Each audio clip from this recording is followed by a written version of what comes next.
Hi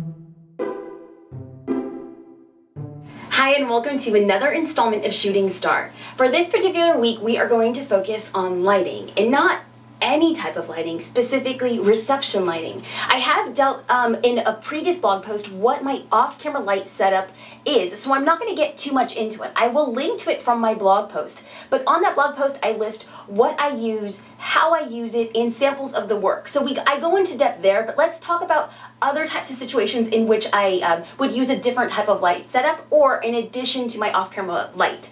So Maya Taib asks, on your Creative Live workshop you showed 2 small lights. Could you give us a link to those products, especially the second one? Well, I don't know what the second one was, so I'm just going to review both of them. JD and I use a mix of lights occasionally. This is the Sunpack Ready Light 20. This right here is a pin light, and we use this when pin lighting isn't available. So sometimes brides will actually pay to have their ceremony pin lit, which is my absolute favorite. But in the cases that brides do not spend a little bit of extra in lighting, we just bring our own. So this is for like centerpieces, this is for small lighting, this is for maybe plates, things of that nature. Now, in a broader situation, we also use the DotLine Video LED light. Now this is slightly larger, and it covers a little bit more space, and it is definitely stronger and brighter. So what we would use this light for is maybe a larger table, larger setup, maybe guest cards or things of that nature. And we bought 2 of them. So sometimes in a really dark situation, we'll have our off-camera light set up somewhere off in the corner, and JD will hold both of these lights in a certain direction to illuminate it without me having to use harsh direct light. So that's the answer to those, and I'll also have links to them too. Brad Halliday asks, I was at a wedding this past weekend and the videographer was always in the way of the photographer. He used a bright light on top of his video camera and was always shining it in people's faces. How do you deal with a videographer at the wedding when you are shooting? Well, I'm really happy to say that for the most part, I've worked with some really amazing videographers. They're wonderful, sweet people, but you have to set the tone in the beginning of the day. Right when we start, I go up to them, I introduce myself, and I let them know inadvertently we're on the same team. We both need the same shot, so let's try to think of ways that we can both work together to do that. Let's give the bride the best experience instead of us trying to like throw blows to get the same thing. Now, on the dance floor, I understand that the videographer has to light it in a different way than I have to light it.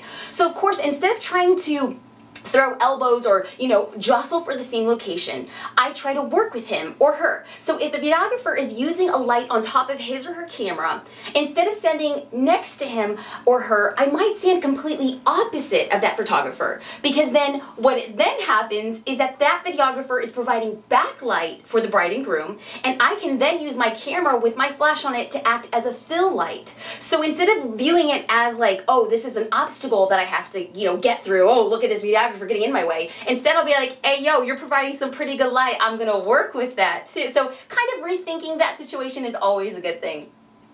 Brittany Stover asks, do you only use flash indoors or do you use it for outdoor weddings too? Do you have a standard setting for your flashes? Do you have a standard setting for indoor shooting? Or do you chip until it looks right? Well, the answer to that is no. I don't have standard settings for anything. Why?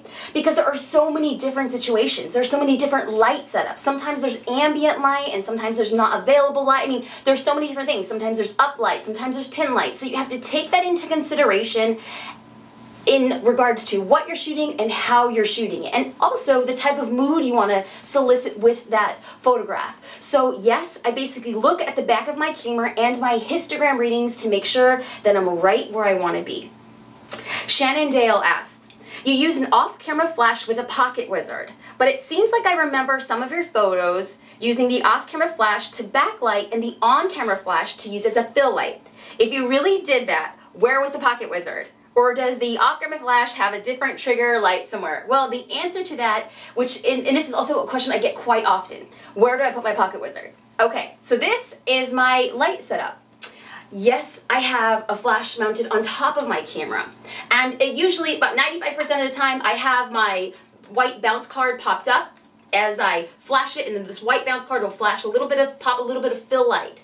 Now, I have the pocket wizard rigged to the bottom of my camera. Now, I don't know the exact specifications to the rig. I basically walked into a camera store and I told the sales guy, listen, I want to rig the pocket wizard to the bottom of my camera. Can you help me?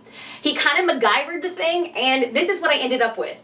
Truth be told, there's basically just an open end at the bottom of the camera if you don't use a battery grip, and there's an open end on the pocket wizard itself. He just built a rig to connect both of them, and that's what I use.